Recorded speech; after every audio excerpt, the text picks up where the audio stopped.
Okay. Um, so tonight we're going to be looking at skills matrix. For a project team, what does a skills matrix entails? So for tonight, we'll look at the meaning, the purpose of a skill matrix, the benefit of a skill matrix, the contents. We'll look at some samples and then we'll look at the tools that you can use to create your skills matrix or your team's skills matrix, if I want to call it that way. So what is a skill matrix? What is it? What it is? It's a competence. At times, it's also called a competencies matrix or skills inventory, and is a tool used to assess and visualize the skills and competencies of an individual within a team, within a department, or even an organization. So organizations make use of it also. You have some departments using it also, and then definitely it is used also within a team. Like you have a Scrum team, an Agile team also. You can create a skill matrix for your team members and use that to visualize and assess every individual's level of skill within the team. Okay, and the purpose for this is for the organization or the team, so to say, be able to gain insight into the collective strength and weaknesses of the team members.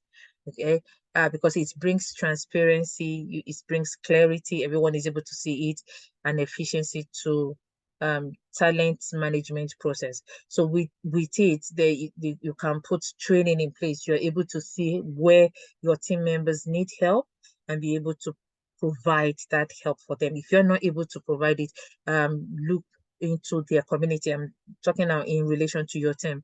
Look to the community, maybe the QA's community and everything, and be able to kind of organize, if I can put it that way, trainings in place for your team members. But even at times, do knowledge sharing, whereby if you notice that, okay, so you have about 5 keywords on your team, and then you notice that 3 of them are the skills are they're upskilling well, and there are 2 that are kind of, I won't use the word lagging behind, but the level of assimilation of everyone is different. You're able to kind of liaise with the ones that you know that, okay, they are improving or they're developing faster than the other 2, and try to put kind of a knowledge sharing activity in place for them, whereby they're able to carry the other 2 along and help them in those skills where they are kind of not having issues but lagging behind, so to say, if I can put it that way. So that is the purpose for skills matrix. And like I said, it's used in organizations and like that, where they're able to use that also to manage and also to assess the KPIs. KPI is the key performance indicator of team members, in order to help their performance also, to improve their performance going forward. Okay, so and then now want to look at the benefits. What are the benefits of a skill of having a skill matrix in place? Number one is the clear visualization. Like we said, it's a visual it's not a graphical representation, but it's a visual document. Yeah. And by looking at it, it gives you, like we said, it gives you that information that you need, where your team members really are, and then you're able to, kind of um, have make an informed decision, which might include you organizing training for them. Like I've said, it gives an overview kind of the skill process of every individual and make it easier for you to understand where the collective strength of the team members are, where the collective weakness, where individual strengths are, where individual weaknesses are, and make it an informed decision going forward as a Scrum Master in order to help your team to become highly performing team. Another one is it helps to identify the skill gaps. Just like I've said earlier on, you could see the skill gaps in place. When I use the example of 3 keywords, are well developing, they're developing and they're growing faster than the other ones. There will be a gap in place whereby they come to meeting, they collaborate, but the other two are kind of lagging, behind because they need to be upskilled to the level of where the other ones are. And you don't want a situation, you want everyone to grow together because it's a teamwork.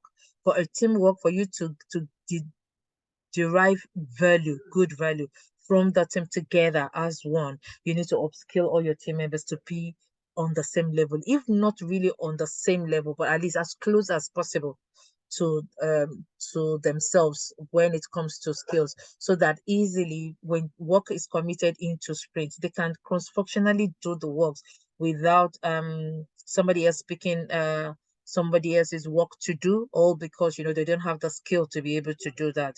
Let me use the keywords again as an example. You might get to a situation where all the keywords are okay when it comes to manual testing, but when it comes to test automation, you might have some struggling than the other, again depending on the level of assimilation and understanding of everyone. In such a situation, the ones that are struggling will find it hard to complete their automation test, and then at the end of the day, that story has not met the definition of done, really, because it hasn't been completed. And you'll have a situation where if they don't want to be open to the whole team member to say, okay, so I don't really know how to do this, that's where the issue is and everything like that, you as a scrum master definitely will have to meet with them one-on-one to say, okay, so what's the issue, why are you struggling and all that. And they have to come to that level where they're able to be open to you to say that I really don't know how to do this thing, I'm struggling and all that. And then you look at another team member, do you understand, who is able to do that, and then say, oh, can you show this person how to do it? Can they pair program with you so that they're able to see how to write all their, I don't know what they call it now, the code, when they're doing the automation, so that they know what they need to do, they know how to do it. Okay. So it helps you to identify those skill gaps and then help you, to be able to help your team member so that everyone is, improving. And like I said, everyone is developing together as a team moving forward, because that will benefit the project. Okay, going forward. Another thing it does, it helps you, the benefits that you get from having a skills matrix in place is the resource allocation. Okay, so this might not be really for your team, but definitely for an organization, it will help with having an effective resource allocation put in place. Managers are able to easily identify the right people with the required skill for some specific project or task. Okay, in projects, you do have tech leads.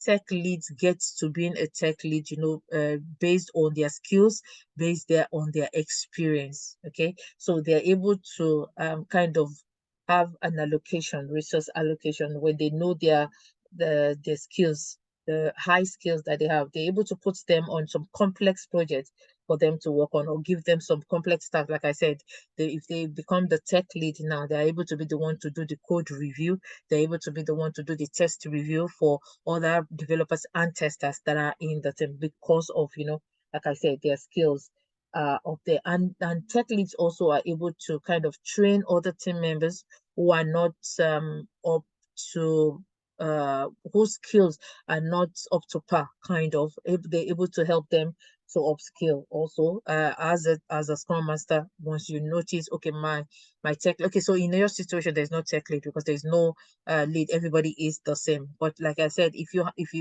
once you're aware that, okay, this person is so good in what they do and all that, you can pull that kind of a person, to help the others to get to that place that they need to get to. But when it comes to resource allocation, mainly it's used mostly by the managers, in order to be able to allocate a team member to the right place, and to be able to do some specific roles, carry out some specific roles, maybe move to a project that is more complex, like I said, or carry out a task within the team that would help the project to move faster. It enables efficient, ensuring that the right individuals are assigned to project based on their skills level and expertise. So you can have a team member working with you, another project comes and they're looking at the complexity of that project. It might be a project with a very short timeline, and the manager just sources within the teams that they have already who are those people that are proficient, in their roles, that can actually be quickly allocated to work on this project, and they can still work on their project that they're working on. So they're able to kind of share their allocation between two teams, but will be able to, quickly catch up and work on another project that they've been taken to. So you're able to use the skills matrix to be able to kind of benefit the team in or the organization in doing that. Also, it improves decision making. Like this is just to follow on the first one. Like I said, it improves decision making. So a line manager needs to make a decision, on making a decision based on um um another project that I've come up with the skills matrix. They have an insight on who can really be, moved to do what they need to do. In a situation where there are project assignments or tasks that needs to be done, yeah, they're able to make a decision, an informed decision, and then improved also on decision making that has been made. Like I said, when they move somebody to another project and all that, they know that that person will deliver when they get to the other project because they know the skills level. And they are able, especially most times when you have a team and they want, there is a project that comes in, and that project is not a project where the client wants your organization to work on that project. They want team members to be moved from your organization to work externally. So they're going to the client's organization to carry out the work. They're going to the client organization to work on the project. And then maybe they also want those team members coming from your project to their organization to be able to coach their own team in maybe agile way of working and all that.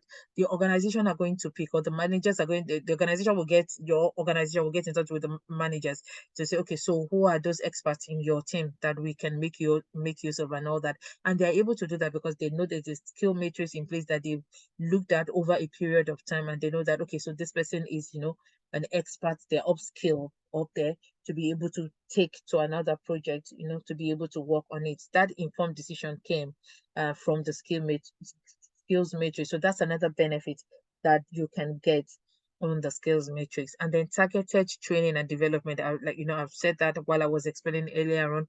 You look at your team members' skills based on the document, the skills matrix that has been created, and then you will know where to target training and development to. The team members that need it, or in a situation where you look at it and there's a particular skill that you feel that all the team members are, kind of at a low proficiency level when it comes to these particular skills and all that. You can organize training for all team members regarding that aspect. It could even help you as a scrum master to be able to coach your team members when you have look at the skills matrix and you're looking at some of the agile or scrum processes, and you notice that it has a low proficiency level for most of your team members. Then you're able to put in place a coaching session for that particular aspect in order to be able to help them to improve the process or the way they use the process going forward. And then it also enhances teamwork and collaboration. Once you understand the skills and the competencies of your team members through the skills matrix, you're able to collaborate, and it helps your teamwork to improve. You work together. Your team building, it's better when you help them, you collaborate with them. By the time you're getting in touch with them, you're organizing all these trainings for them and everything. It helps them to be able to collaborate better. You're all collaborating better as a team, and then you're enhancing your teamwork. By the time they upskill and they come back, the level at which they interact, the level at which they collaborate, it gets higher. Somebody who feels, oh, okay, I'm not as skilled as this particular person, and who normally doesn't talk, collaborate or interact because they feel they are not as skilled as the other person. Once they get trained and they come back, you now have an enhanced collaboration and teamwork within the team. So that's another benefit that you get by the time the training has been put in place for that. And then you have the last one that I want to talk about is the performance evaluation and recognition. Okay, so with the skills matrix in place, it provides an objective basis, for performance evaluation. Again, this is mainly used by managers. I talked earlier on about KPIs, being able to use the skill matrix to able to evaluate team members' performance. They assess the team members' performance in relation to the tasks or the assignments they've been given to, or even based on their responsibility that they need to carry out. And then this helps to promote kind of a fair evaluation. They assess it and then they're able to at times give reward. At times when you go on some teams, they have what is it called? On When they're doing their retro, some team members create a column that they call the kudos column. And what they do there is to give a shout out to team members who have been exceptional, during the sprint and all that. Those are kind of rewards that you put in place, that your performance evaluation are they able to recognize, that extra mile that uh, team member has been able to go through because of the skills they've been able to put in place. And this helps to identify areas of, further growth and development, like I've said earlier on, where you're able to put training in place in order to help the other team members to grow. Agile is all about continuous improvement. So even when it comes to the performance of individual team members, even when it comes to the skills that are being used, the team members are not left. So there's nothing like, oh, you came in at this level of a particular skill that you have, and that's the level where you stay. No, there are trainings, there are on Scrum Masters, you coach your team members and all that, and you're upskilling them when you do that so that they grow and they develop also. So it's not about just what the company gets from them alone, it's also about what the company do for them. You want to get the best out of your of your employee, then you need to train them so that they can give you the best of themselves. And that's some of the benefits of the team of your skill matrix in place. Okay, so we want to look at some common content. So it's not limited to this, yeah, but we just want to look at some common content that you would definitely find in a skill matrix. So you would have contents like the team members' names.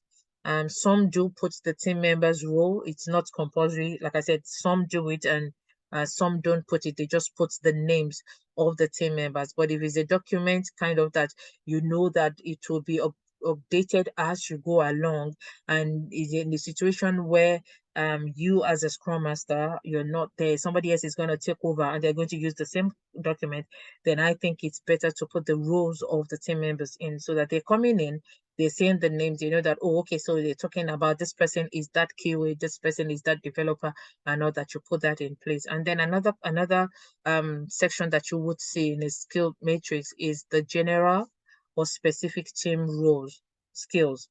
Those competencies, you're able to list them down. The general one might be the general one that every team member is meant to have. Like communication skills is not just for the Scrum Masters alone, it's for every team member to be able to have, to be able to communicate very well, effectively, is a skill that everybody should be able to kind of have. Another one is the collaborative skills. Every team member was supposed to collaborate, so everyone has to have that collaborative skill. But there will be some specific, skills that are just specific to the Scrum Master.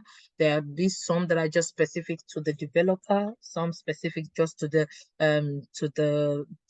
BAs, all those ones you want to list them down. There will be a section where you can list them down, and then you will have your proficiency level table so that the team members will know that when I put 0 here, what does that represent? When I put a 1 here, what does that represent? Which we will see when we get to the samples later on.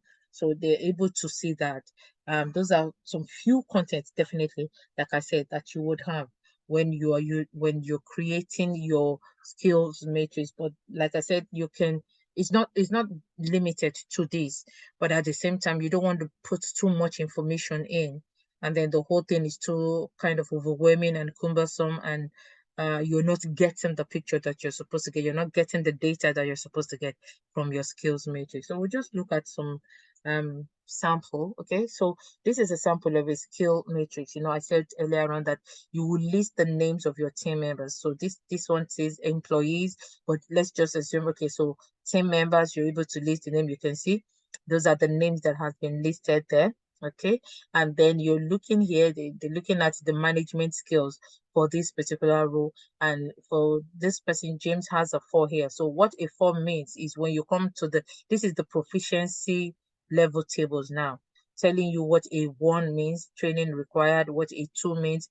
currently trained, what a 3 means, basic complete, a 4 means skilled enough, and then 5 means can coach. So that means that person is an expert now, is able to coach. And then you put the number there and also color code it. Okay. So by the time when you're looking at when I'm looking at this now, if it's color coded right now. And then let's assume that when it comes to management now, everybody has a 1. When it comes to management, everybody has a 1, because even the color code that they've done here, you can see that it's quite wrong, because a 4 should have been purple, and you're seeing a 4 as red. Yeah, is meant to be a red. So let's assume that 1 is here, and then you have all this place red, without even looking at, oh, so what is the number for Joe? What is the number? Because it's color coded. When you see a lot of red, then that means, oh God, and there's a lot of trainings that need to be put in place concerning this team. And then when you're seeing the dark purple and I'm not sure, this is mauve color kind of, and then you're able to know that, okay, so this is a team that is not growing, has grown. Let me put it that way. By the time you are skilled enough and can coach, you know that that team, has actually grown and everything. So that's an example of a skill matrix that you can put in place. Like I said, they've not used the color really very well, which is really bad. But definitely you can see that red should have been 1, green should have been 2, and so on. So you're able to color code. And like when I was explaining earlier on about the benefit, I said it's clear. It gives a clear visualization. So once it's color coded and you know what a color means and you're looking at it, the number of color that you have showing much depends on what you need to put in place. It gives you an informed decision, help you to make an informed decision to say, okay, I'm seeing a lot of red. That means this team needs a lot of training. And then you now start looking at the columns to know where does this training falls into. Okay, and you're able to do that. So this is an example. Also, you can have your skill matrix on Excel. Okay, so this is one on Excel document. Yeah, and then you can see the proficiency level table over there. Is it not trained is 0, familiar is 1, trained is 2, and then a guru, maybe an expert, doesn't need training anymore over here. And then again, you're able to list the name of the team members there. You can put the roles here if you want. And this one is just a skill 1, skill 2, and all that. You will put exactly what that skill is in all those columns over there, and then you put the numbers here. And at the bottom, as you can see, they've put the total over there. That total really, because when you put the total, for me, really, my opinion, for me, really, the total doesn't show what needs to be done. Yeah, because you don't have a situation in your proficiency table that says, oh, 9 represent da. So by the time you're putting a 9 there, you're putting a total there, you should have a table that says what a 9 means for that particular skill. Does a 9 mean that at that particular skill, when all the team members, we total all their skill level for that particular skill and is at 9, what does it relate to? You should be, any information you put, any data you put there, it should give an information. It should give a reason why the number is there. That's why we have a proficiency level table. So that's an Excel document that you can use, to do your skills matrix and customize it to suit your team. Okay, so the tools that you can use, as I've shown, you can use Excel document. I would advise to use a Google Sheet. So you can turn your Excel document to a Google Sheet because you want team members to go there and fill it themselves. Okay, so you're not the one filling it for them. They know where they are. They know that, okay, on this particular level, I do not know anything. So they put a 0 there, and they have to be honest when they're filling it, because it's that document is actually meant to help them.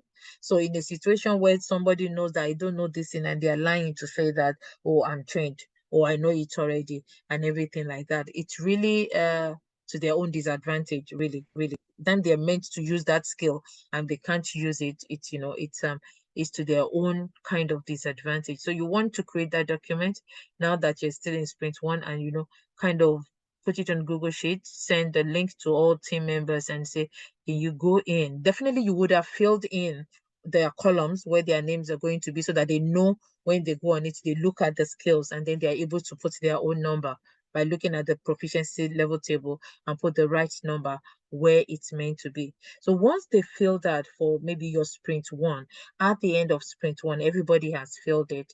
Kind of monitor things. Take a screenshot of that snipping tool or whatever. Keep it on a particular document. Sprint 2 comes, tell them to go back on it and do sprint 2. So they go back on it and they do sprint 2 and everything. By the time you're comparing sprint 1 and sprint 2, you will definitely see a change, because definitely at that particular skill, they're better than when they were in sprint 1. I'll show you another thing that you can actually do, yeah, on your Google document that can help that, because I'm going to show you a Google document of um one that I created. I've removed some data from it, but I'll be able to show you something. So you can actually create it on an Excel document, but like I said, because you want your team members to be able to be the one to complete that. You don't want to fill it for them because you can't determine their skills for them. They are the ones that are able to see it. You want to turn your Excel document to Google Sheet, or just create a Google Sheet, from onset. And then there are loads and loads of skills matrix templates when you go on Google. Smart Sheet is there. Some of them would want you to sign in another. Just look for the one. But maybe by the time you're typing into Google, just type in free skill matrix templates, and then you'll see different ones, different free ones that you can download and then customize in order to create your own team's matrix. Okay, so apart from, I think the basic one is the Google Sheet or Excel document, but like I said, there are different templates, on the website. One of them, I think Smart Sheet one, is easy to download. This other one that I shared, I would look for the name. I think it's Skills Tree or something. This one, also you can download free on the website if you go on the website. Okay, so and that's it for us. Do we have any questions?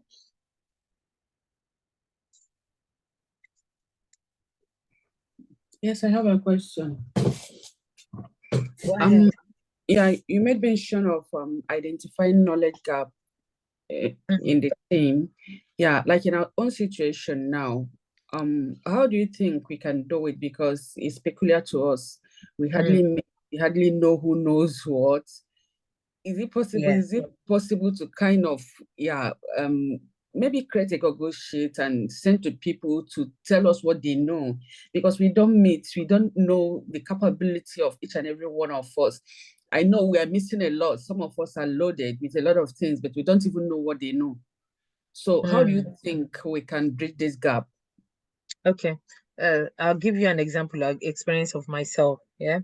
When I was a scrum master in my team, and then we're made to, we're told about skills matrix, and they did say that I want you to go and, create the document and everything and fill it. When I was going to fill it, apart from, I think, organization, communication, most of the ones that I put number to are the general ones. When it comes to all the ones that has to do with Scrum, you know, technical skills and all that, I just put 000 because I noticed my team members were not feeling it. Okay. So I felt, okay, everybody is shy, everybody doesn't want to say what, things and everything. I've already turned it from Excel document to Google Sheets and all that. And what I did was just to fill it 0 all the way down. Because I Okay. just came in, I've just joined the team, I don't know anything. I want to learn. So I just No. put 0 down. And then I saw some of the other ones, following suit, putting 0 and all that. And then the way I did it was to create, I just copy the first one I created. And then after doing that, the next sprint, I moved from, 0 to 1 because I have basic knowledge. Okay. Do some things and everything. Some were still 0, don't get me wrong. Some were still 0, but some I was able to, kind of now the numbers start changing, and every other team member were able to do that. Okay. So, there are times when you just join a team, you've just formed a team, they don't know you, so the trust level, kind of is not there yet. I don't want to be the first one to write things and everything. You take the bull by the horn. You're the scrum master, isn't it? And then you just start doing it, and then they will follow suit also, because they're saying that, oh well, if the scrum master is putting zero and everything, I'm not okay, me too, I will put zero. And they were honest enough. And then we started, going like that, going like that. By the time we finished, even if we're not at the highest proficiency level, a lot of people were in number four, even if not in number five, and a lot of people were in number five also. So what you see in places, or in places also, you have a situation where you have a team member, okay, who has joined this project. They have uh, the how will I put it, the the knowledge, the theoretical knowledge, let me put it that way, and they've Yeah. just joined the internship because they want the practical knowledge, because that is what will sell you at interviews and all that. So when you have a skills matrix in place, those ones will not put zero. You can see them putting either one or two because of the knowledge they have. So you want to tap into so those kind of people, you know, to share knowledge, to get them to share knowledge with other people. You will have situations where you have testers who are joining your team because they've come in because of automation. They're good in manual already. They may be working as a manual testers even already, and they just want the automation part of things. So those ones can upskill the people that are coming in who don't have any IT background knowledge. They can help them to get to that manual aspect of things. And those kind of team members also are able to grasp the automation faster than the others, because they're used to the technical terms and things already. And once they upskill themselves in the automation part, they can also be able to share knowledge, with other team members. I think it was yesterday or day before yesterday, I can't remember now, that I was talking to you about using some of your team activity times, to do knowledge sharing, whereby Yeah. a BA can come and all that. So you can even factor that in, whereby it might not be from BA to all the team members. It might be that you have a team member, Vivian, is IT guru and everything, knows some things about how to customize Excel documents, knows how to do one thing or the other and everything, and they're able to do it. You might have had just maybe one member of your team creating the Azure DevOps, they're good with it, and every other person is still kind of I won't say struggling, but I would say maybe getting the know-how and everything. That person would come, jump on a meeting with all the Scrum Masters and be able to say, okay, so who is still struggling, with getting their hands dirty on Azure and everything? What are you struggling with? And they are able to take the team members through in what they need to do. It might be somebody is good with the Scrum events that you're running. Oh, okay. So if you're running it next and everything, what are the things that I need to? I know someone the last internship, because he's a student, he works at night. So mostly during the day he's at school, and then at night he's working, and he's not able to join most of the meetings and all that. And then he reached out to me, sent me a DM to say, Moji, how am I going to cope? I don't want to miss out. I want to gain this thing and everything, but I'm not able to because of this and this and that and everything. I can take him on and do a one-on-one with him, but I also know that there is a team member that he had who could also help him to do that. So what I did was to join together. I actually told him, I said, reach out to DM this person and tell him, okay, I need help. Tell him your situation. The same way you've explained to me, explain to him also. We took him on. He taught him how to do it. Believe you me, he was doing better than the person that taught him at the end of the day. Um, See, so you can help each other also, but knowledge sharing, you observe, by looking at your team members.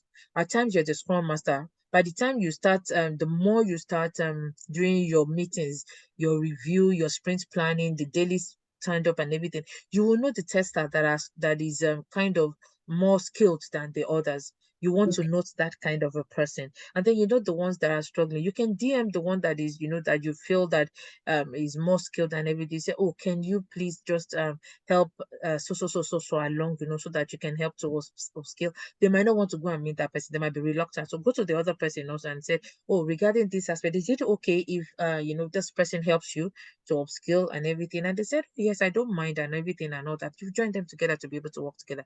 they do a peer programming. Peer programming is when a less skilled person shadows or work together, let me put it that way, with a more skilled person in order to learn how to do things and then be able to do it. They might decide that, okay, all our tasks, let's look for times when we meet together, you share your screen, and then you show me what you're struggling with. So that person is not going to spoon feed the less person.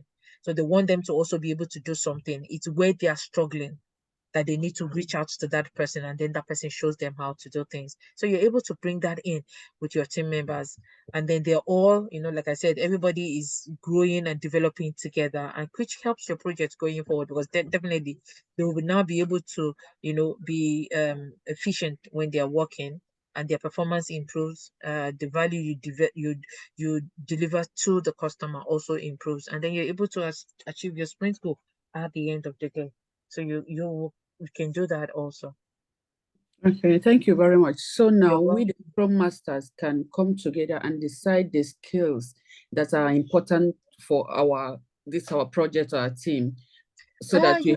Yes, you can Google also, because if you Google and do software tester skills, you will find all the skills that are meant for a software tester, and then you list that down. You Yeah. Google business analyst skills, you list them down. I will show you a document soon. I just want to take the questions first before I go there, because I have to leave the slide to go there. So I'm not sure if there's any question that is going to come that needs me to go back to the slide. That's why I'm taking the questions now before showing you that. Okay. Okay. It's good. Thank you so much. You're welcome. Any other person? Hi Moji. Hi. So my question is, do we have to do the skill assessment after every sprint? And this is the reason why I'm asking. So let's say the project we're working on is a very lengthy project, like it's a major project, and then let's say we have about maybe 20 sprints of 2 weeks each in the project. Now, doing the skill assessment after every sprint won't, I'm thinking, Won't be visible, feasible kind of, yeah? yes, and then if Okay. it's not counterproductive, because Mm. I mean it's probably repetition, and one of the things we don't also want to do is we don't want to get our team bored with repetition that looks mundane. So what would be the the best practices for that kind of a situation? Okay. So me telling you to do it every sprint really is meant for the internship. In the workforce out there, they won't be doing it every sprint. It might be something that is done once a month, because I think KPIs are done monthly at organization. So your manager that is doing this might be doing it just once a month, but you're on like I said, you're on an internship that has a short timeline, and you want to be able to make sure that you get what you need, your skills, you get your skill as much as you can. So for the internship, yeah, I would say do it every sprint, because you want to know that, okay, at this sprint I use this skill, this is the level I'm in. Because at the end of the day, your for your program, it might just be, you might just have roughly maybe 3 or 4 sprints. I'm not even sure if it's going to be as long as that. So if you don't do it every sprint, I know your sprint also is a weekly sprint. So the skills you've learned this sprint or this week is not going to be how will I put it, it's not going to be static till the next sprint. So the same, like if you whatever number you put for the skills for this week won't be the same as next week. Definitely, you would have gained something by the time Yeah. you get to the end, and you can be doing it at the end of the sprint, not even at the start of the sprint anyway, so that you're able to look at to say, at the end of this week, what have I gained? What is my skill level concerning this particular skill? Has it improved? Is it still the same? But definitely, if it's the workforce out there, they won't be doing it every sprint. And like I said, most times the skills matrix for organizations are done by managers or management. It won't be the team member, because they are the ones that use it for an informed decision. But for the purpose of the internship, it's my opinion really. But I would want And I think Deji would say the same thing, that you'll have it done at the end of every sprint. It's so that you're able, even the Blue Sky management are able to see also how team members are growing during the internship.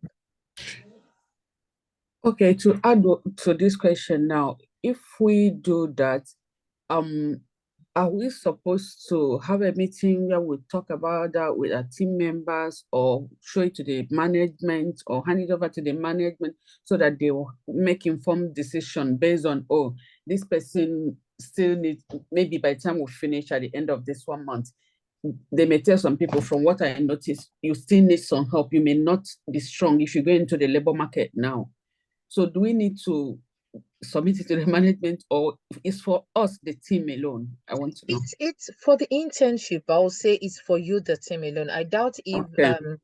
I'm not when we did ours, we didn't have to submit it to Blue Sky, but it did help us. Like I said, as a Scrum Master, I'm able to see it and see that okay, this person is really lagging behind. There was one team member that was, no matter how much we did and everything, there are times when some situations are out of your hand.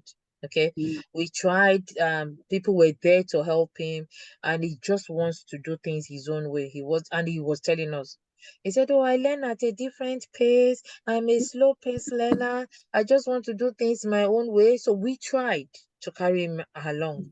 So you might get such people, but at the end of the day also, there were people that were able to use that skills matrix, to help to move further.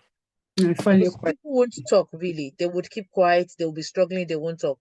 But through that matrix, you'll be able to see that, okay, this person needs help. And like I said, you can meet them one-on-one, talk to them and everything. They might just need that push, that motivation in order to get somebody to help them to do what they need to do. Okay, that's good. Thank you so much. I think we need to do that. Yeah.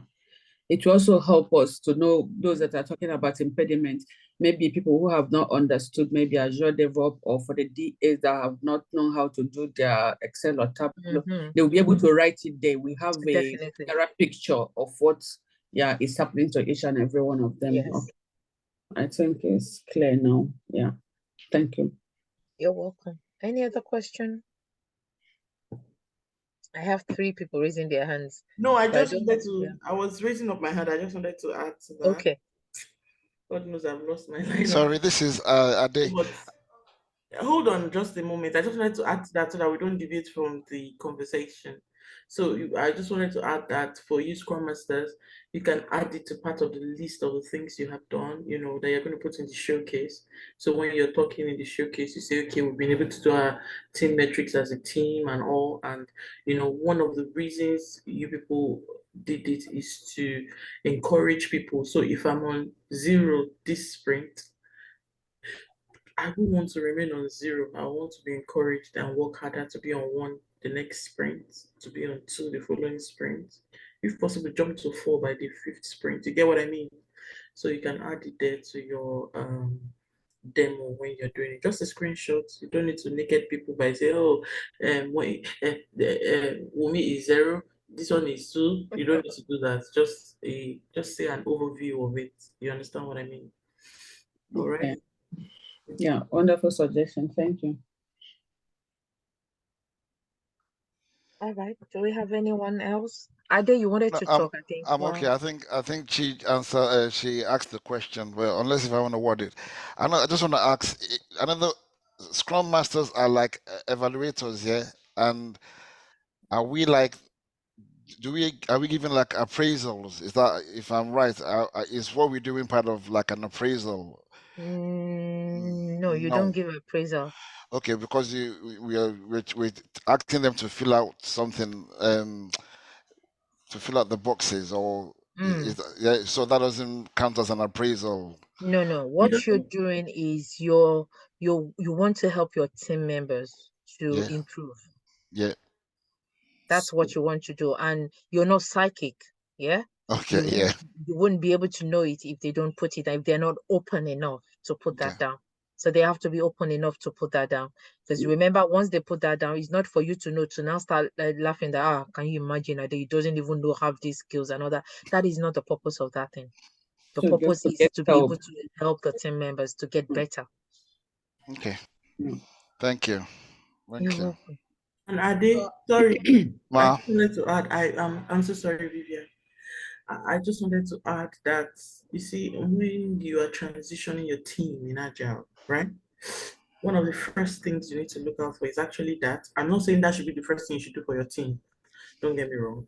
But I'm just saying if you have that, when you are now in the team and all, it helps with your transition, knowledge of knowing how the technical know-how of your team, if you people are even able to take up a project. So let's say we have people there that are one, for example, and then they bring a project that that the people that need these skills are full stack developers. When we talk about front end developer, back end developer, some people specialize in different sides of development. Then there are some people that they do both, they are full stack. You get what I mean? So that particular project needs a full stack developer, needs a whatever DA, needs a UX UI designer and all, and your team does not even have that skills yet. Why will you commit to taking up the project for the quarter? You get what I mean? Yeah, Those I are do. part of the things you look at. So with that, if the company now really needs, a team that can handle it because they don't have all the teams to handle it, then they can help your team with training sessions and all those kind of things. Okay. And please note also that information like this, to an extent, you don't really share it outside your team, right? What I just said earlier for you to just, put it in your demo is just to impress the G that you know this skill because we have taught you this skill. So, but Yeah. in the real world, when you do this metrics, tell your team because for your team to be able to gain a trust, to be able to put the accurate thing there. Do you know I might be a 3 and decide I want to put a 5 because I don't want the team to laugh at me. But you see, the way you place your talk, the way you arrange it and tell them that this is just for us within the team so that we can develop ourselves and everything. There's a way you talk the talk and wrap it to make them know that you're not showing this to any external person. We just want to be transparent to ourselves within the team so we'll know where we are, and hopefully sprint on sprint we'll keep growing and all that. Then you can do a collaboration networking within the team. I think I gave an example earlier today, but I won't talk about that. But more like, so let me just put something very plain. Ade, you are just learning Scrum, for example, and then Vivian is already a master in Scrum, right? So if Vivian is going to fill that chart, Vivian might be putting a 4 or 5, and you, because you're just starting a bit, you're putting a 1 or 2 in one of the parameters, So you as a Scrum master within your team, you know that, oh, Ade needs help. So you won't make it so too obvious, but you can just pair Ade and Vivian. So Vivian will be like a inner mentor for Ade, you understand, to brush the person up to that level. So now in your team, for you having this chat, you have now made 2 people experts within your team. Do you understand? You're growing your team, you're growing your skills, you're growing your delivery and all. These little things that you might think, don't matter, they mean everything. Like a SWOT. You're talking about like a SWOT, yeah? Well, kind of, but I'm talking about more of peering and mentoring within the team. We don't need external help right now. If we need external help, maybe we'll now be looking for training or external, somebody that has. But this time around, that skill is lying within the team. However, one person have it, one person doesn't have it, because you've seen that in your chat. You can now do a kind of pairing, make sure you can say, oh, whenever you guys are free or anything, or when both of you can have a one-on-one session and bridge yourself, collaborate better, improve yourself, those kind of little things. I hope you get the gist anyways. I did, yeah. Thank you. Thank you. Yes. Yes. Okay. Continue, Vivian, because No, my question is where the skill gap identified doesn't lie within the team, how then do you support that team member with the training or coaching they need? Because is in my experience in the team I work in now, in the healthcare sector, is not, someone might be a senior, say for an experienced Scrum Master, but they then have problem of delivery, problem of coaching. Is it always, does it always fall on this Scrum Master to coach, or to, for people who are lagging behind or people who do not have the expected skills to be able to perform as expected in the team. So, like I said, because it's not everyone that has that ability to coach. So how would you deal with that challenge within your team? Okay, so Okay. probably before you answer, you Okay. might need to give it a go first to just explain some All things. right. Is that okay? Okay. Yeah, that's fine. Go on. So, you see, Vivian, for that kind of coaching, number one, I will be as plain as possible. When they bring you inside a team as a scrum master, you know, when you came, you said you came with all the wealth of experience in the world, right? So when you get to the team, they expect you to have a certain level of coaching skills, and the coaching skills will have to do with agile practices. Now, they are not telling you to come and coach them on technicalities. They are not telling you to come and coach them on how to be a UX designer or a BA or something. That's a different line. Are you with me?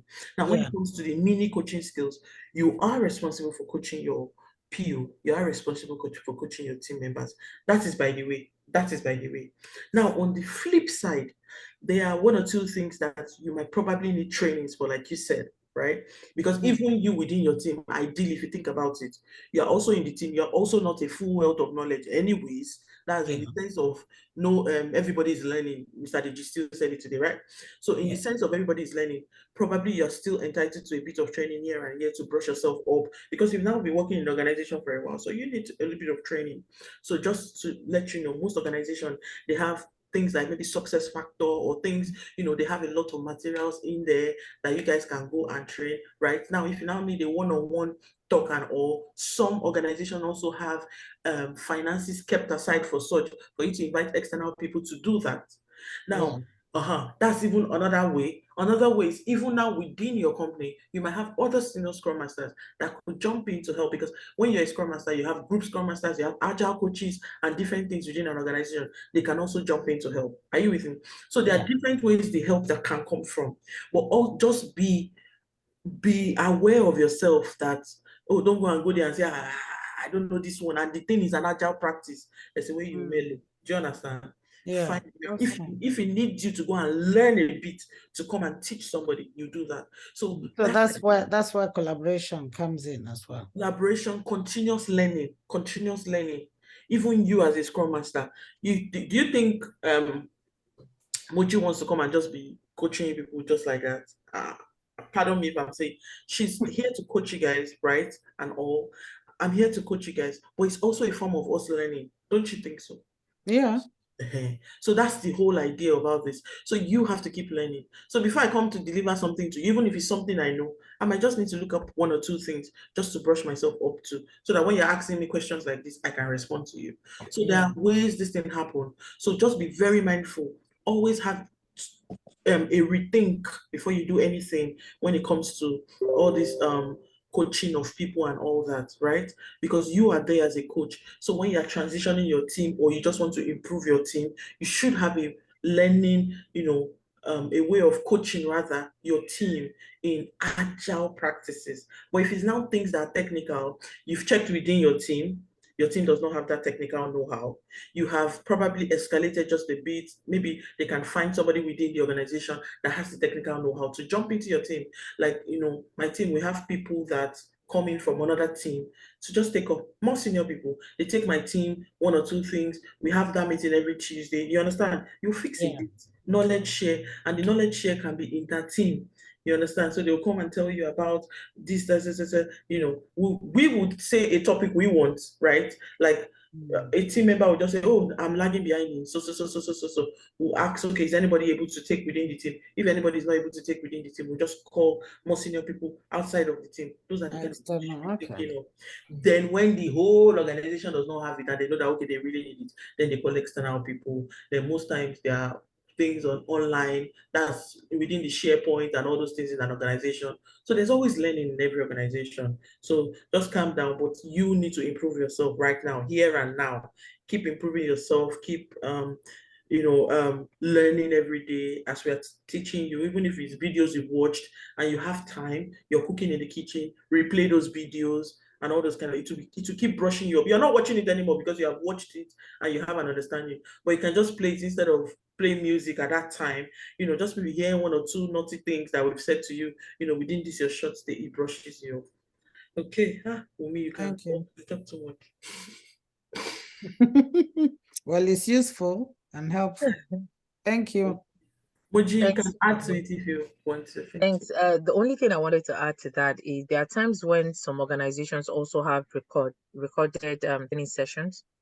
And once they know that, okay, so this team member needs to be upskilled, especially those that just joined the organizations and they feel that, okay, there are some things they need to, trainings they need to watch in order for them to upskill and all that. The same way on, with Blue Sky, they tell you that go on YouTube and watch this and that and all that. Some organizations do that also for their team members that join the organization. They send them videos. I know that you'll be surprised they send it to them on Friday. They're not saying go and use your weekend to watch it, but they're saying, oh, so you need to watch this. And then some line managers give you a timeline that you need to watch that thing. And then because quickly you need to upskill and start doing some things that are based on that video. Okay, so some do record videos also and send and share with their employees for them to watch. Okay, so they do that Exactly. also. Like, yeah, you're correct. Like in my organization where I work now in a hospital, so we have an app. When you come, when we're doing onboarding, you will be given the what do they call it, access to the app, so that everything you need to be doing are in the videos. So you have to watch it after maybe the onboarding. If you have a new system that we're working on, like nurses, if there is a new technical system that we'll use to take care of the patients, they will direct you to where it is in the app so that you go there and watch it and be able to help who you need to help. Honestly, very true. Just the same way I said, those things are also on those SharePoints that they watch those videos. And one thing I forgot to say is sometimes even your organization will send you out. Let me give you an example. So you don't know anything about a particular thing. Say, for example, you're working in a sector. Okay, say, for example, I become a Scrum Master in health sector and something, and they want me to have a technical knowledge, just a bit of an aspect of the medical, whatever line, maybe it's a pharmaceutical company or something. Do you know your organization can send you to the university for a week? So, like, it happened recently, that's what I'm saying it, but I won't mention. So you go to the university for a week to learn so topic. So instead of coming to work, you just be resuming in which university? Okay, my university is in London, University of Westminster. That's where I finished from. So I'll go to Westminster every day for that week to go and learn that particular topic. Yeah. So they do that, so just so you know. So yeah, it happens in the NHS where I work, where you have to do, I use NHS because I know it happens in NHS. yeah, we do mentorship. You You have to do mentorship program for 3 months so you can mentor students that are coming on clinical placement as well. Yeah, and it's counted as work hours. Of course, that's why I said instead of resuming at work, you will go to the university to learn. No, you will learn it for the whole full week. You might not need to write any exam or anything, but at least you have the knowledge so you can have a healthy conversation with your team. Yeah. Because ideally I'm a Scrum Master. What am I doing with pharmaceutical products, knowing the intricacies? But if I understand something, then I will be able to deliver the thing. Do you understand? Yes. Okay, enough of that. Thank you. Thank you. Thank you so much, everyone. Do we still have any other question? Okay, we can have a question, but I can stop sharing, really. Is it okay for me to stop sharing? Stop recording, actually. Okay, have you stopped the recording, Lam? No, please. Please. Thank you.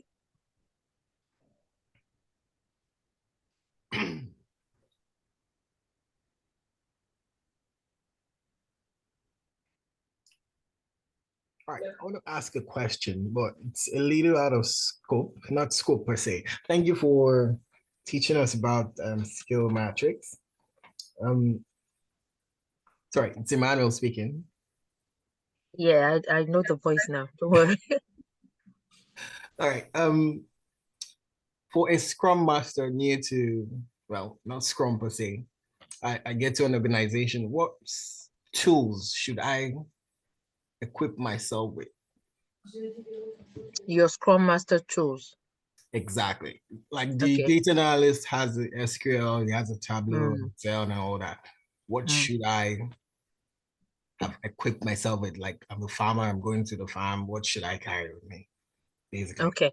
I was going to say take that as an assignment, Emmanuel, and then when you come tomorrow, It's true. Take it as an assignment. This is a coach talking.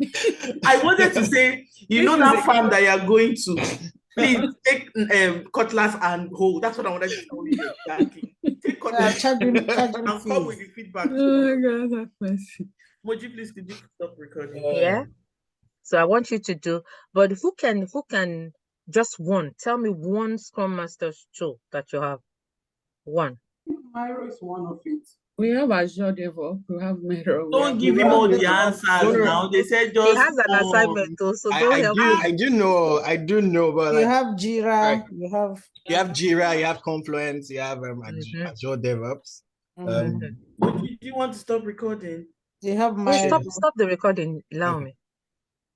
You also have the metrics, the velocity charts, the burn down charts, the burn up charts. So those that's all on Azure. Azure mentioning Azure has covered that. So no, that Jira covers them as well. So you can't say it's Azure only. No, it's not. No, so I mean tools. Tools, I mean like an application. What should I know? Jira and Azure. Well, I think you have the Miro, you have Jira, you have Confluence, you have